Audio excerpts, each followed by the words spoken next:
Bonjour, je suis Dr Christian Kadimontomba, médecin de formation. Avec moi aujourd'hui, on va parler sur le trouble de comportement ou la maladie mentale. C'est quoi le trouble de comportement? Le trouble de comportement, c'est une perturbation de la santé mentale. La santé mentale, c'est quoi? C'est juste un aspect de la santé en général. La santé mentale est définie par l'OMS comme étant l'aptitude qu'a l'individu à établir des relations satisfaisantes avec autrui, à participer de manière constructive aux différentes modifications du milieu et à résoudre de manière équilibrée ses propres conflits en puissance. Ça veut dire que l'homme peut être en conflit avec le milieu et également en conflit avec lui-même. Comment l'homme peut être en conflit avec lui-même? Parce qu'on sait que l'homme, dans sa personnalité, on a trois instances qui peuvent entrer en conflit. Il y a le ça, c'est l'instance qui produit ce qu'on appelle les désirs, les envies et autres, les pulsions. Et il y a le surmoi, c'est l'instance qui joue un peu la censure de nos désirs. Et également, nous avons le moi, qui est l'instance qui fait un peu la médiation entre les besoins du ça et également les exigences de surmoi, tout en tenant compte de la réalité. Et également, un homme avec une bonne santé mentale doit être capable de développer sa personnalité en investissant ses pulsions libidinales dans des réalisations sociales, artistiques et intellectuelles, ce qu'on appelle la sublimation. Mais quel est le contexte africain de la conception de la maladie mentale?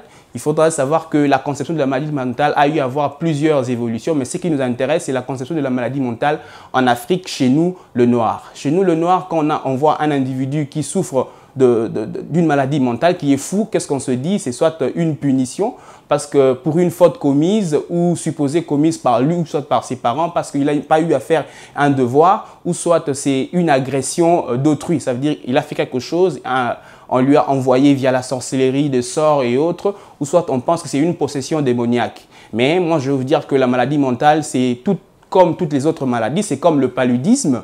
Ça veut dire que si vous avez un frère qui souffre de la maladie mentale, il ne faudrait pas le laisser dans la rue, il faudrait l'amener voir un médecin spécialiste qui peut soigner cette maladie. Mais quels sont les facteurs de risque de développer la maladie mentale? Il y a plusieurs facteurs de risque qui doivent se conjuguer pour donner cette maladie-là. Nous avons entre autres l'hérédité. Si vous avez dans une famille, vous avez un parent, un grand-parent qui ont eu à souffrir de la maladie mentale, vous avez aussi le risque de développer cette maladie mentale. Vous avez l'âge.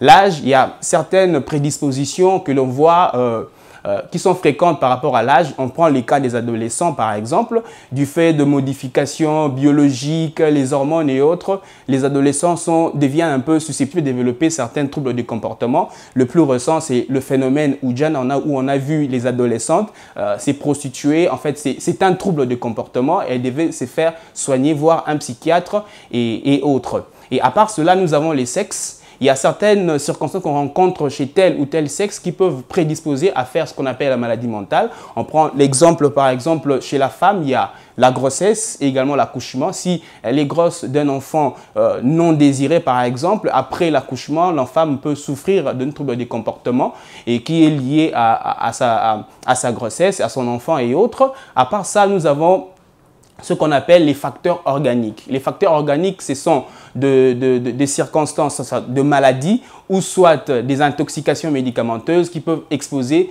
l'individu à faire les maladies mentales. On voit chez les enfants, donc avant la naissance, la mère qui y est enceinte, si elle souffre de certaines maladies, genre la toxoplasmose, la rubéole, syphilis, sida, l'intoxication à l'alcool, le tabagisme, la toxicomanie, elle peut transmettre ça à l'enfant et l'enfant à la longue peut développer des troubles des comportements. Et pendant l'accouchement, si l'accouchement ne se fait pas dans le norme, il y a ce qu'on appelle des dystocies, l'enfant va naître, elle ne va pas crier à la naissance et il y aura de lésions irréversibles au niveau du cerveau qui peut exposer l'enfant à la longue à développer de troubles de comportement ou une maladie mentale. Chez les adultes, c'est souvent des traumatismes, hein, le fait de monter dans les motos et puis on a des traumatismes au niveau du cerveau, des tumeurs au niveau du cerveau, des infections telles que la tuberculose et autres. On peut avoir des maladies endocriniennes, surtout chez les femmes, la ménopause peut aussi entraîner des troubles du comportement chez la femme. Il y a les AVC, il y a les diabètes et autres.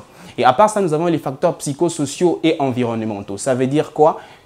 Nous sommes en famille, un enfant qui naît d'une famille qui, ce qu'on appelle les carences affectives, Ça veut dire que c'est dans une famille monoparentale, l'absence d'un parent et autres. Il y a les rangs dans la fratrie. Les aînés d'une famille, souvent, ils se disent qu'après les parents, c'est moi, ils supportent toute la charge de la maison et autres. Ça peut les exposer à développer des troubles des comportements. Ce sont des gens qui sont fragiles pour développer des troubles des comportements. Il y a ce qu'on appelle dans la société un travail très stressant. Il y a ce qu'on appelle les échecs dans la vie, des déceptions amoureuses. Ça peut faire en sorte qu'un individu puisse développer les troubles du comportement.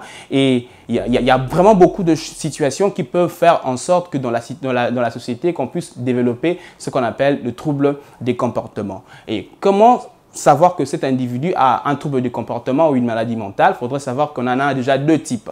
Il y a d'un côté, on a la névrose, de l'autre côté, on a la psychose. Un névrosé, c'est un individu qui est conscient qu'il est malade et il ne peut pas lui-même porter la solution à son problème. Qu'est-ce qu'il fait? Il va venir consulter un médecin. Par exemple, d'une névrose, un individu qui est intelligent mais qui est incapable de parler devant les gens, ce qu'on appelle la névrose phobique.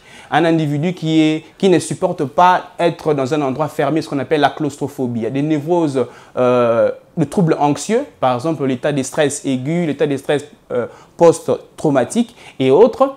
Et également la psychose, l'individu est malade mais il ne se reconnaît pas malade.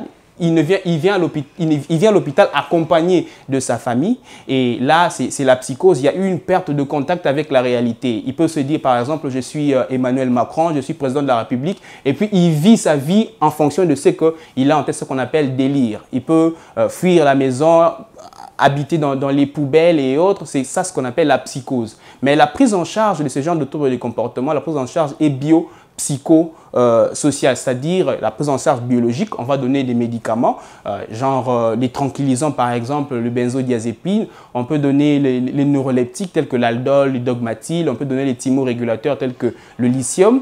Et également, il y a la psychothérapie, les traitements par la parole. Il y a la psychothérapie de soutien et plein d'autres psychothérapies. Et également la sociothérapie, les traitements. On va faire une action au niveau de son entourage. Comment est-ce que l'entourage doit prendre en charge l'individu qui est malade? J'ai dit et je vous remercie.